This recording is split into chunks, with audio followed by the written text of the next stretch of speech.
दोस्तों, जय श्रीमन नारायण, जय श्री राधे। टोंक रोड, बिलवा, मानपुर, नांगल्या स्थित श्री राधा सरल बिहारी मंदिर में चल रहे श्रीमद् भागवत कथा ज्ञान यज्ञ के 6वें दिन गुरुवार को भागवत कथा में परम श्रद्धेय आचार्य गोस्वामी श्री मृदुल कृष्ण महाराज जी ने कहा कि प्रभु श्री कृष्ण की मथुरा लीला जीव के हृदय अंधकार को नष्ट कर ज्ञान का विकास करती है, जिस ज्ञान के माध्यम से जीव पूर्ण ब्रह्म श्री कृष्ण के साक्षात्कार करता है। दोस्तों, आगे बढ़ने से पहले यदि आपने हमारा चैनल सब्सक्राइब नहीं किया है तो सब्सक्राइब जरूर कर लें और वीडियो को लाइक करके कमेंट बॉक्स में जय श्रीमन नारायण, जय श्री राधे जरूर लिख दें। मथुरा लीला प्रसंग का वर्णन करते हुए महाराज श्री ने आगे कहा कि भगवान श्री कृष्ण ने अपनी मथुरा लीला से अज्ञान रूपी कंस का उद्धार कर ज्ञान का संवर्धन किया। यहाँ तक कि साक्षात बृहस्पति के शिष्य उद्धव जी के ज्ञान को प्रभु ने गोपियों के द्वारा भक्ति की चादर ओढ़ाकर परिपूर्ण किया। स्वयं भगवान श्री कृष्ण ने अपनी मथुरा लीला में ही गुरु सांदीपनी के सानिध्य में 64 दिनों तक रहकर ज्ञान प्राप्त किया। अतः प्रभु की मथुरा लीला श्रवण करने मात्र से भक्त के हृदय में ज्ञान का उदय होता है। आचार्य मृदुल कृष्ण महाराज ने आगे कहा कि यदि विद्यार्थी अपने अध्ययन काल में यदि प्रभु की मथुरा लीला का श्रवण करे तो निश्चित रूप से विद्या के क्षेत्र में उसे अभूतपूर्व सफलता प्राप्त होती है। इस दौरान विशेष महोत्सव के रूप में श्री रुक्मिणी विवाह महोत्सव धूमधाम से मनाया गया। आयोजक सरला गुप्ता, रजनीश गुप्ता व दीपिका गुप्ता ने बताया कि महोत्सव के अंतिम दिन शुक्रवार को श्री नव योगेश्वर संवाद द्वादश स्कंद के बाद कथा की पुनःआहुति होगी। इस मौके पर फूल होली महोत्सव मनाया जाएगा। हवन व भंडारे के साथ ही कथा की पुनःआहुति होगी। तो दोस्तों, चलिए आगे कथा सुनते हैं। इंद्र ने अपने आप को भगवान घोषित कर दिया। इंद्र कोई दैत्य नहीं है, राक्षस नहीं है, पर कभी कभी देव पुरुषों में भी अभिमान प्रवेश कर जाता है। थोड़ी प्रसिद्धि, थोड़ा शोहरत, तो भगवान को ऐसे इंसान के अभिमान को भी तोड़ना होता है। प्रेम से कहिए शेर। क्योंकि भगवान को कोई नापसंद यदि वस्तु है तो केवल वही एक है, वो है अभिमान। अभिमान, क्योंकि अभिमान के आने पर इंसान के अंदर भगवान निकल जाते हैं। प्रेम से कहिए शेर। जब अभिमान आया भगवान गए।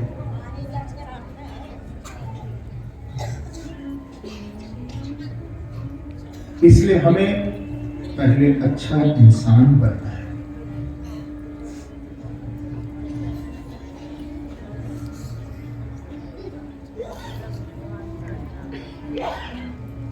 मानवीय गुणों से हमें अपने जीवन को भरना है। कहां कहां, जैसे तुम जब घर से निकलते हो तो आप मिरर को देखते हो ना, शीशा को, कि भाई हमारे बाल ठीक हैं, हमारे कपड़े ठीक हैं। क्योंकि अगर अस्त व्यस्त हमारे कपड़े होंगे तो कहीं हम परिहास, हास्य के पात्र न बन जाए, हंसी के पात्र न बन जाए। तो जैसे दर्पण को आप देखकर के घर से बाहर निकलते हो, इसी प्रकार से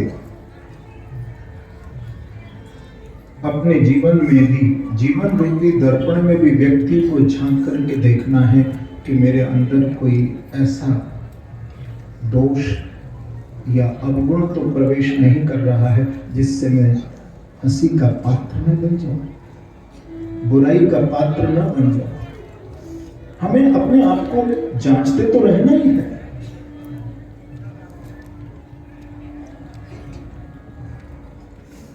हम दूसरों में दोष निकालते हैं,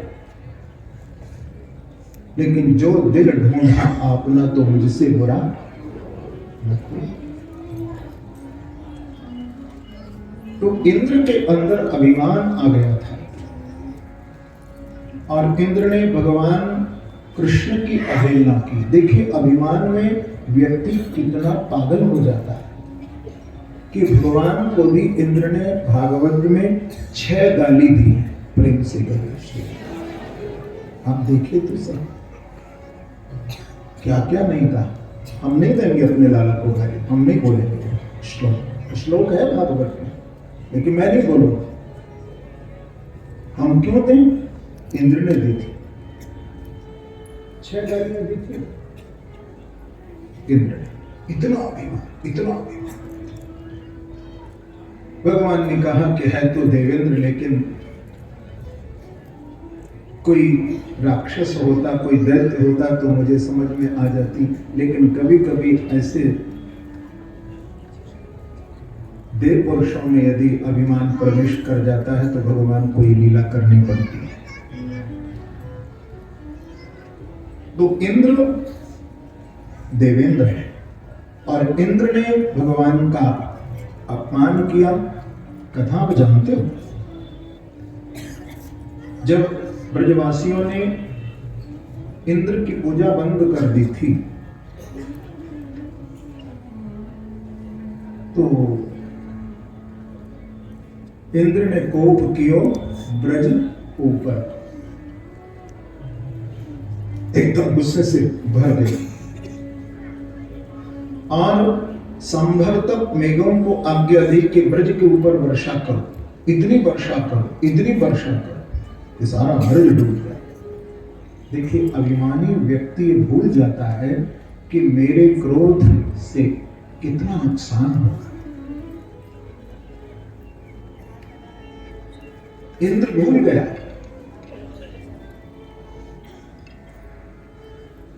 क्योंकि अभिमान में और स्वाभिमान में ये भेद है, अंतर है। अभिमानी व्यक्ति जो होता है वो सबको अपने पैरों के तले कुचलता हुआ निकल जाता है, उसे किसी की परवाह नहीं होती। कोई रो रहा है, कोई कुछ कर रहा है, किसी के दुख दर्द का उसको अनुभव नहीं होता है। अभिमानी व्यक्ति को केवल उसको अपना अभिमान पुष्ट होना चाहिए। मैं। लेकिन स्वाभिमान जब व्यक्ति के अंदर होता है तो स्वाभिमान का रूप क्या है?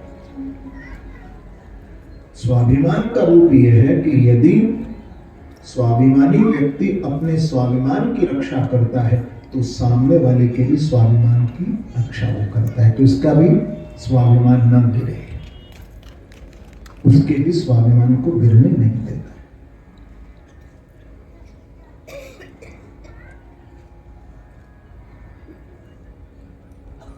इंद्र ने इस पर कोई विचार नहीं किया, केवल अपने अभिमान को पुष्ट, इस सारे ब्रज को डुबो दो।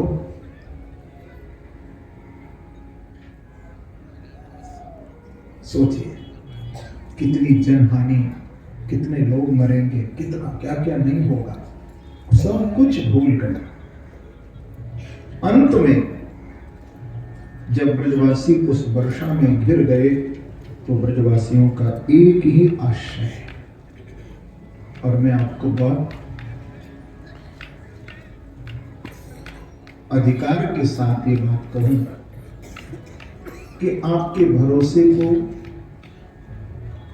कोई तोड़ सकता है, लेकिन मैं आपको विश्वास दिलाता हूं कि आपके भरोसे को भगवान कभी नहीं तोड़ेंगे। बस उनकी शरणागत दिल से हो जाना, हार्ट से उनको शरणागत। कि कृष्ण कृष्ण महाभाग त्वन्नाथं गोकुलं प्रभो त्रातुमर्हसि देवान् कुपिता भक्तवत्सल। ब्रजवासी किसी और की शरण में नहीं गए,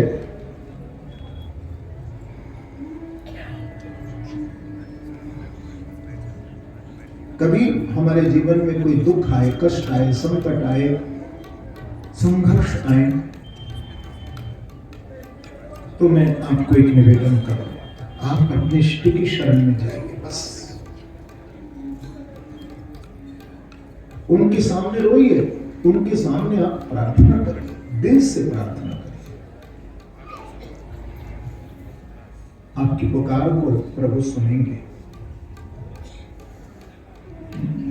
ऐसा नहीं कि वो, अब देखिए गोस्वामी जी क्या कह रहे हैं, बिन पद चले ही सुने ही बिनु काना।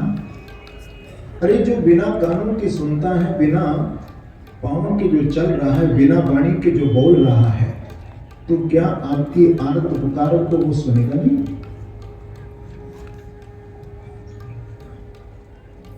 जब ब्रजवासियों ने भगवान कृष्ण के चरण कमल में प्रार्थना की थी, कृष्ण कृष्ण महाभाग, और महाभाग कहकर के भगवान को संबोधन किया है। महाभाग का अर्थ है महाभाग्यशाली। महाभाग्यशाली व्यक्ति वही होता है, मेरी बात को नोट करना, जिसके जीवन में कभी कोई कमी प्रभु छोड़ते ही नहीं है। महाभाग्यशाली वही व्यक्ति है जो श्री कृष्ण बांकी बिहारी से जुड़ जाता है।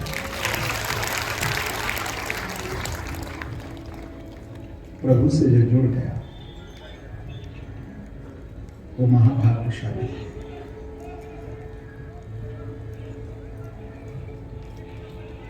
ब्रजवासी किसी और के शरण में नहीं गए, केवल भगवान के शरण में गए।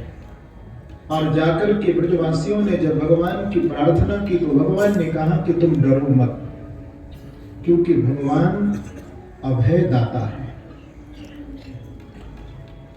अभयम सर्वभूतेभ्यो ददाम्येतत् व्रतम मम। व्रतम मम, व्रतम मम का अर्थ है कि मेरा संकल्प है कि जो मेरी शरण में आ जाता है मैं उसको अभय प्रदान करता हूं।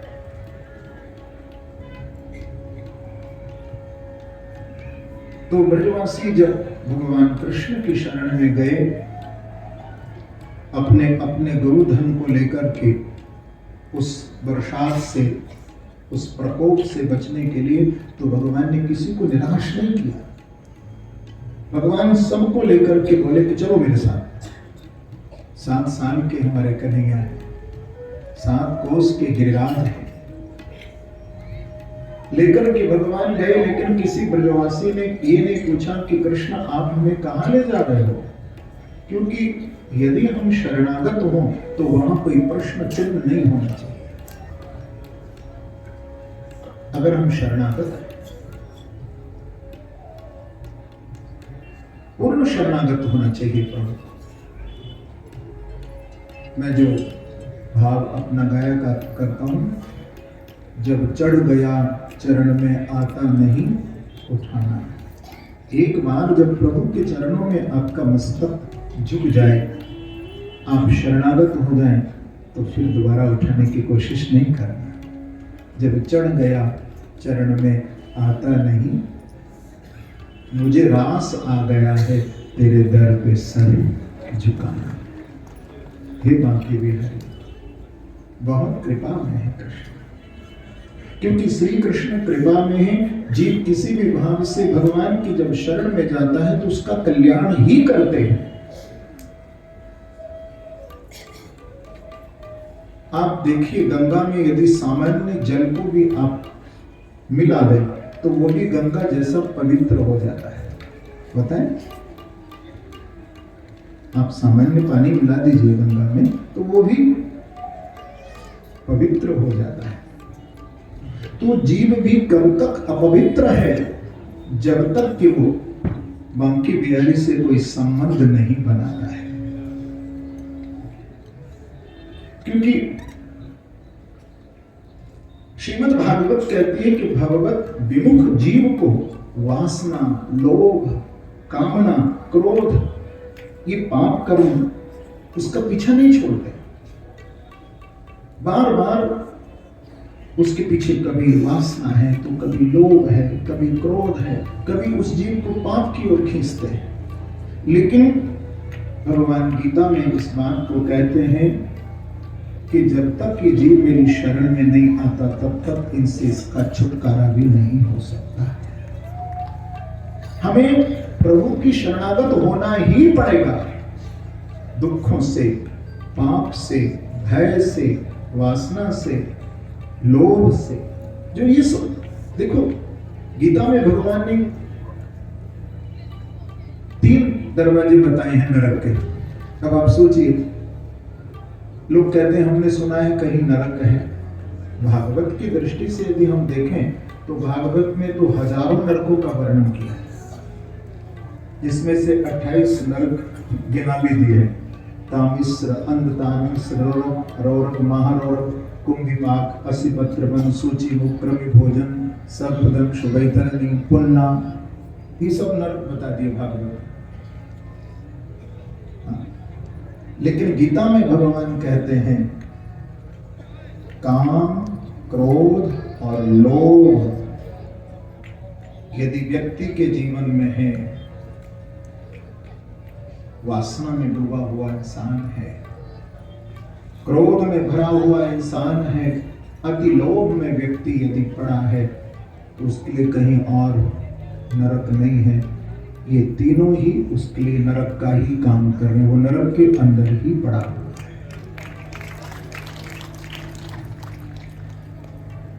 अति क्रोधी व्यक्ति नरक में ही है, अति लोभ नरक में ही है, वासना कामनाओं में भरा हुआ जीव बस वो नरक में ही है, उसके लिए नरक का द्वार खुल गया है।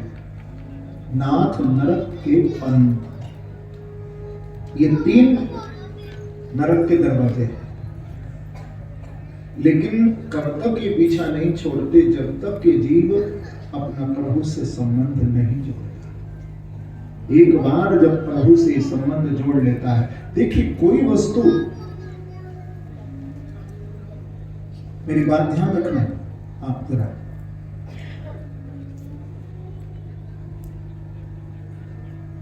ये 3 बातें जो मैंने कही ना, काम, क्रोध, लोभ, हर इंसान के अंदर होता है। और मैंने पहले दिन आपको एक बात कही थी, आपको याद होगी जरूर, कि गोस्वामी जी ने भी ये बात कही है कि कामी नार प्यार जीवी, लोभी के प्रिय दाम। जैसे लोभी व्यक्ति को पैसा प्रिय होता है, कामी व्यक्ति को स्त्री प्रिय होती है। देखिए गोस्वामी जी ने इस दृष्टि को कैसे हमारी बदल दिया। गोस्वामी तुलसीदास जी कहते, भैया उसी प्रकार से मुझे मेरा राम भी प्रिय है, मेरा कृष्ण भी मुझे प्रिय है। बस दृष्टि बदलना। कोई चीज हमसे छूटेगी नहीं, क्योंकि जब तक इस माया प्रपंच रूपी संसार में जीव रहता है, तब तक ये चीजें हमारे साथ ही रहेंगी।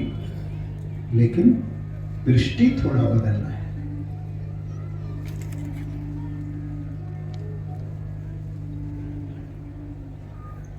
दृष्टि कैसे बदलनी है, मैंने कल कहा था।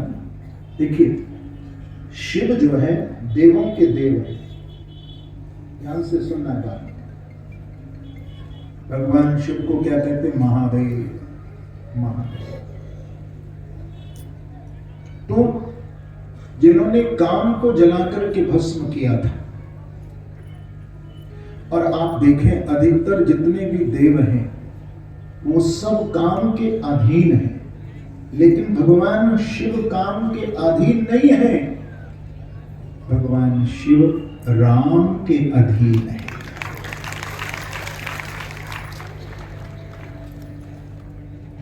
काम के नहीं। इसलिए शिव के जीवन में वासना नहीं है, शिव के जीवन में उपासना है। शिव पूर्ण काम है, शिव पूर्ण तृप्त है, क्योंकि काम का अर्थ है वासना। वासना तो कोई चीज को हमें छोड़ना नहीं है, हर चीज हमारे से जुड़ी हुई है, काम भी, क्रोध भी, लोभ भी, लेकिन केवल दृष्टि को बदलना है बस।